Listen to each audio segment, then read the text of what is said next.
Dans cette édition, une tendance mondiale à l'utilisation du dollar américain explique la dépréciation en dollarière face à cette devise de référence à l'heure actuelle. La filière girofle dans la région de Savare, et particulièrement dans le district d'Antala, est en régression. Et à la une de l'actualité internationale, plus de 2000 personnes ont dû être évacuées depuis mercredi en raison d'un violent incendie qui affecte le sud de l'Espagne.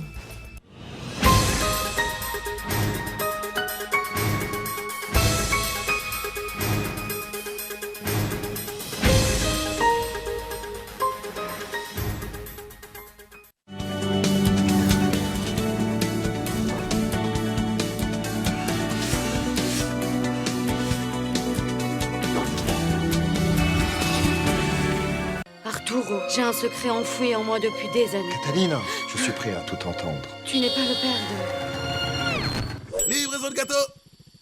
Bon anniversaire. C'est un moment décisif, il contre-attaque et nouveau but.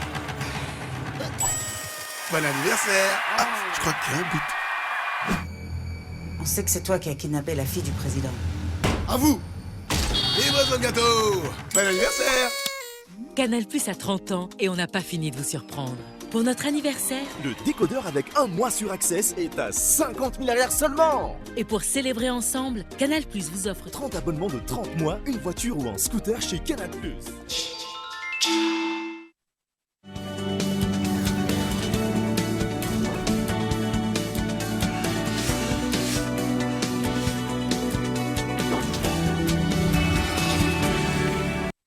Mesdames et messieurs, bonsoir et bienvenue dans cette nouvelle édition du journal télévisé sur Col TV.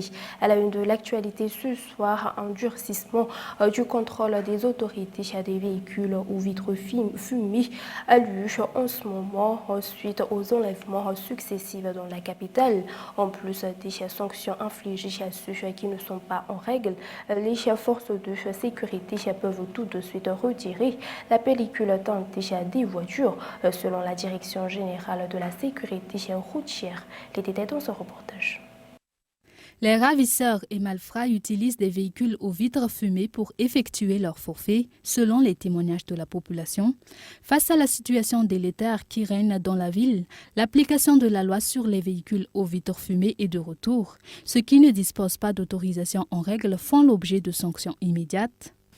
Ny fahatratrarana ny fitondrana vitra. La première action de la Direction générale de la sécurité routière est de retirer les pellicules teintées sur tout véhicule qui n'a pas d'autorisation. Il revient ensuite aux forces de l'ordre d'appliquer les sanctions correspondantes. Elles peuvent aussi elles-mêmes tout de suite retirer ces pellicules. Indrindra zany ireo fiara vaovao les teintés d'origine constructeur.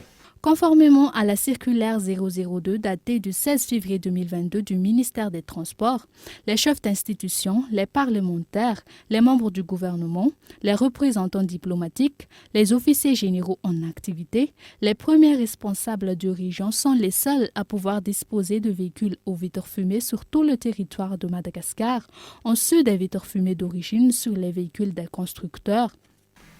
Misy ireo fiara zay efa vitre teintée d'origine. Les demandes d'authentification affluent actuellement dans les centres de visite technique. Elles concernent surtout les nouveaux véhicules. Il y a des voitures aux vitres teintées d'origine constructeur, c'est-à-dire que les vitres ont été fumées par le constructeur. Pour ces voitures, la loi exige que les vitres du côté du chauffeur soient limpides et transparentes. De même pour la place à côté du chauffeur, ainsi que pour le pare-brise. La Direction générale de la sécurité routière vérifie l'authenticité de ces vitres et délivre une attestation d'authentification, mais il revient au ministère des Transports de délivrer l'autorisation pour le port des vitres teintées.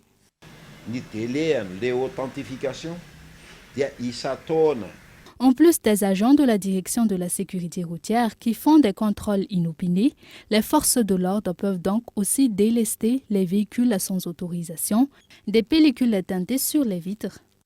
Et toujours au sujet de l'insécurité, SIDA, sur les plus de 120 brigands de grands chemins venus attaquer le Fouktan Ampili dans la commune de Tchanmar, située dans le district d'Amboissage et Atsim, ont été abattus par les forces de l'ordre durant les affrontements qui ont eu lieu. Deux autres dahals ont été lynchés par les habitants. Ces derniers les ont traînés sur la route après leur avoir coupé les mains. Les détails. Lors de la Pentecôte, le dimanche 5 juillet dernier, plus de 1200 dahals ont sévi dans le Fouktan Amplige, dans la commune rurale de Tchanmar, district d'Ambossade-Sim. 104 zébus et des moutons ont été volés lors de cette attaque. Le lendemain matin, à 7 heures, des échanges de tirs ont eu lieu entre les propriétaires des zébus et les dahals. Un dahal de nom de Bonbon a été appréhendé. Celui-ci est célèbre pour ses méfaits et a déjà fait l'objet de plusieurs avis de recherche. Ces dahals ont été tirés durant cet accrochage et plusieurs d'entre eux ont été blessés. Les dahals appréhendés ont été lynchés par les habitants. Ces derniers ont coupé leurs mains. Ensuite, leurs cadavres ont été traînés sur la route. Ces dahals avaient déjà tué plusieurs éléments des forces de l'ordre lors de précédentes attaques. Et d'après les explications, ce sont eux qui ont tué l'agent du PMA il y a plusieurs semaines. Des éléments de la gendarmerie nationale et de l'armée sont venus prêter main forte aux forces présentes et les échanges de tirs se sont poursuivis. Résultat, l'enfant du propriétaire des zébus a reçu une balle dans la cuisse. Celui-ci a été immédiatement emmené au CSP2 de Tchanmar. Ses jours ne sont pas en danger. Aucun élément des forces de l'ordre n'a été blessé. Jusqu'ici, aucun zébu n'a été récupéré si 60 moutons ont été saisis. La recherche de 104 zébus et des 50 moutons restants se poursuit. La commune de Tchanmar vit encore dans l'insécurité selon le maire. Et pour clore ce sujet, plus de 2100 poteaux d'éclairage vont être installés dans les ruelles de la capitale. Le maire affiche savoir aujourd'hui qu'il s'agit d'installations solaires et de poteaux électriques de la Djirama pour assurer une plus grande sécurité dans la ville d'Antananarivo. 800 poteaux d'éclairage vont aussi être mis en place jusqu'à la fin de cette année dans un premier temps. Autre sujet, une tendance mondiale à l'utilisation du dollar américain explique la dépréciation dolarière face à cette devise de référence à l'heure actuelle. Le dollar a ainsi franchi la barre des 4015 arrières ce vendredi. Cette situation est due au désordre économique qui prévalent en Europe. Les détails. L'arrière continue à dégringoler face au dollar américain. Il a dépassé la barre des 4000 arrières en comptant ce vendredi 10 juin à 4015 arrières contre un peu plus de 3900 arrières il y a quelques jours, d'après le cours de référence publié par la Banque centrale de Madagascar. Vu que la plupart des transactions se fait en dollars, comme les importations de pétrole et de produits de première nécessité, la hausse du coût de la vie est inéluctable. Mais les économistes restent optimistes et font entrevoir dans cette dépréciation de l'arrière des avantages pour les opérateurs de Madagascar.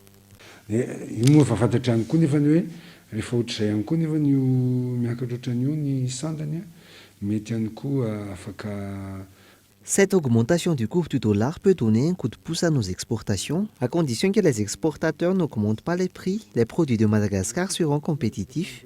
Si un produit valait 380 000 arrières et à l'exportation $60, il peut valoir ensuite $92 et booster ainsi les exportations.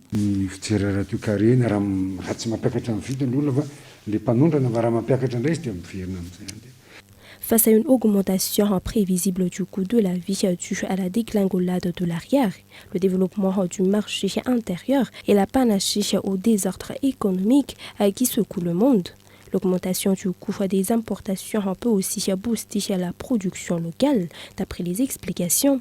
Mpanondrana ny entana fa ny tena iainantsika moa satria tsika zany tena firenena mpanafatra entana any ivelany Nous importons beaucoup, même des choses qui sont produites sur place, mais les prix déterminent aussi le comportement de l'agent économique. Une augmentation des prix peut à la longue booster la production locale si les conditions le permettent, et ainsi on donne aux producteurs les moyens nécessaires.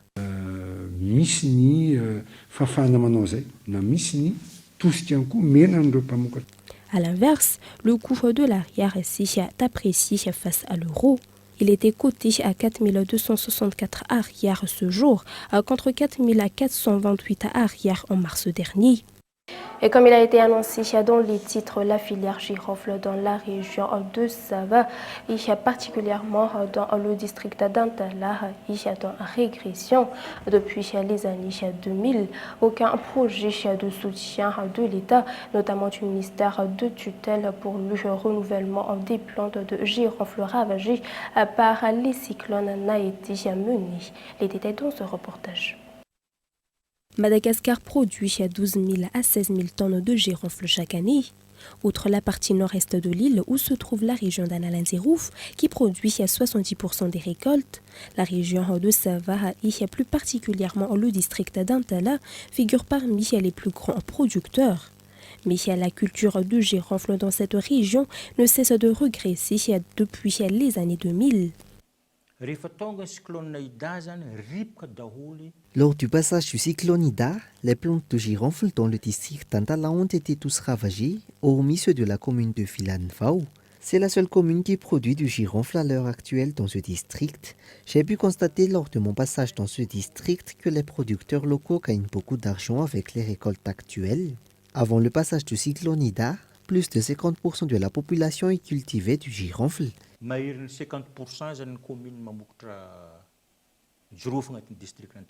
Malgré les problèmes de la filière girofle, l'État ne préconise aucune stratégie claire pour le renouvellement des plantes de girofle. C'est le problème de presque toutes les cultures d'exportation dans le district d'Antala, d'après les explications. La politique de l'État n'est pas claire. Avant, l'État fournissait les pépinières de girofle aux cultivateurs. La même stratégie doit être appliquée afin de promouvoir le secteur ainsi que les autres cultures d'exportation. Après la vanille, la culture de girofle constitue la deuxième filière pourvoyeur de devises pour Madagascar. La grande île satisfait 30% des besoins sur le marché international. Et l'Indonésie figure parmi les principaux importateurs. Ce pays utilise le girofle pour la fabrication du crétec ou cigarettes. Au clou de girofle, le prix du kilo de cette épice avoisine actuellement 20 000 arrières à Antala. Et un tout autre sujet, les fromages produits à Mbatomang font actuellement l'objet de copies. Les artisans fromagers locaux le déplorent amèrement. Cette situation ternit la réputation des produits issus de cette localité. La production de fromage constitue l'une des sources de revenus des habitants de cette commune. Les détails. Qui dit Mbatomang Manzakandjin pense directement au fromage qui est produit. À l'heure actuelle, les artisans fromagers locaux craignent pour la réputation de leur fromage à cause de l'existence d'individus qui copient sauvagement leurs produits et vendent ces derniers de qualité médiocre à bas prix.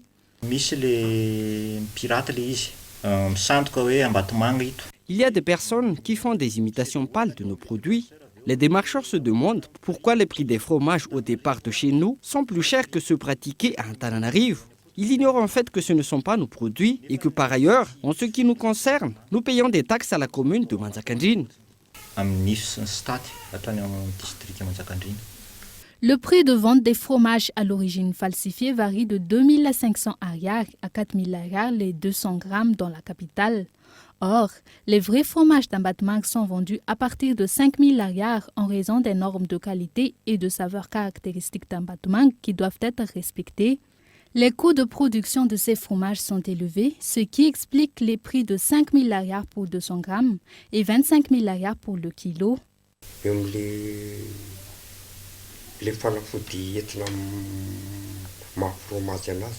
C'est le prix élevé de la présure, élément entrant dans la fabrication du fromage, qui en augmente le prix. Mais son prix dépend du nombre des artisans qui l'achètent. La boîte de 1 kg de présure coûte maintenant 400 000 arrières, si auparavant, elle ne coûtait que 100 000 arrières.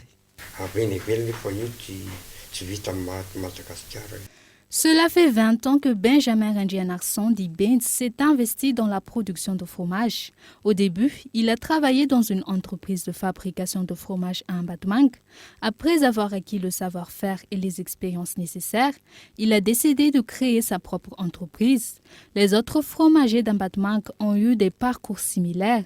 C'est la raison de la prolifération des petites et moyennes entreprises spécialisées dans la production de fromage dans la région. Des producteurs se spécialisent dans l'élevage de vaches laitières et approvisionnent les fromagers en matières premières. Il y a ceux qui transforment le lait en fromage, tandis que d'autres se chargent de la commercialisation.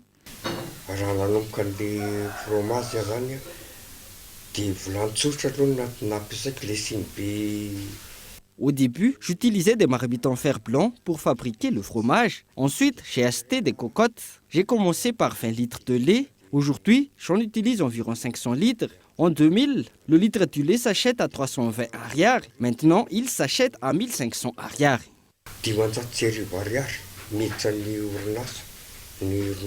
Mis à part l'agriculture, la production de fromage constitue l'une des principales sources de revenus des habitants de la commune d'Mbatmank, dans le district de Manzakanjin.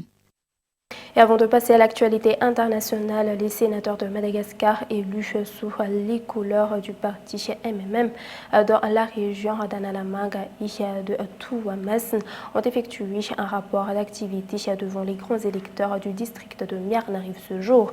Les réalisations faites durant l'année 2021 ont fait l'objet de ce rapport et un débat relatif aux propositions de loi sur la question de l'amélioration des collectivités territoriales décentralisées sont les suivis. Les détails. Les sénateurs de Madagascar, élus dans la région d'Analamanque et de Thomasin sous les couleurs du parti MMM, ont effectué ce jour leur rapport d'activité durant les grands électeurs dans la région d'Itas, district de Miarnariv. Ces sénateurs ont porté à la connaissance de ces grands électeurs les lois votées lors des sessions de 2021. Une proposition de loi relative à l'amélioration des statuts des grands électeurs cette année a été au cœur du débat. Les sénateurs de Madagascar sont les premiers garants des collectivités territoriales décentralisées. Les sénateurs MMM vont continuer leur rapport d'activité dans les autres régions de Madagascar. Passons maintenant aux actualités internationales. Plus de 2000 personnes ont dû être évacuées depuis mercredi en raison d'un violent incendie qui affecte le sud de l'Espagne. Dans cette région, 10 000 hectares de forêt avaient déjà été détruits par les fumées en septembre dernier. Les détails sur les images de France 24. C'est un balai incessant d'hélicoptères qui luttent contre les flammes. La Sierra Barnera, dans le sud de l'Espagne, est dévorée par un incendie depuis mercredi. 3 pompiers ont été blessés, dont l'un, victime de graves brûlures, a été évacué vers l'hôpital de Malaga. Nous combattons les flammes sans relâche depuis mercredi. Nous ne pouvons pas encore donner de chiffres officiels, mais probablement plus de 2000 hectares ont brûlé. La priorité est à l'extinction du feu. En septembre dernier, l'Andalousie avait déjà été frappée par un puissant incendie. Il avait dévasté près de 10 000 hectares de forêt et fait 1 mort. Les maires de la région de Malaga reprochent au gouvernement de n'avoir rien fait pour empêcher que l'histoire ne se répète. Plus de 2500 personnes ont dû être évacuées de leur domicile. Le vent est désormais tombé, ce qui devrait faciliter le travail des pompiers sur le terrain. Et voilà, c'est la fin de cette édition version française. Merci à vous de l'avoir suivi jusqu'à son terme. Dans quelques minutes, Yves Richard va vous présenter le journal version malagasy. Et pour plus d'informations, restez avec nous.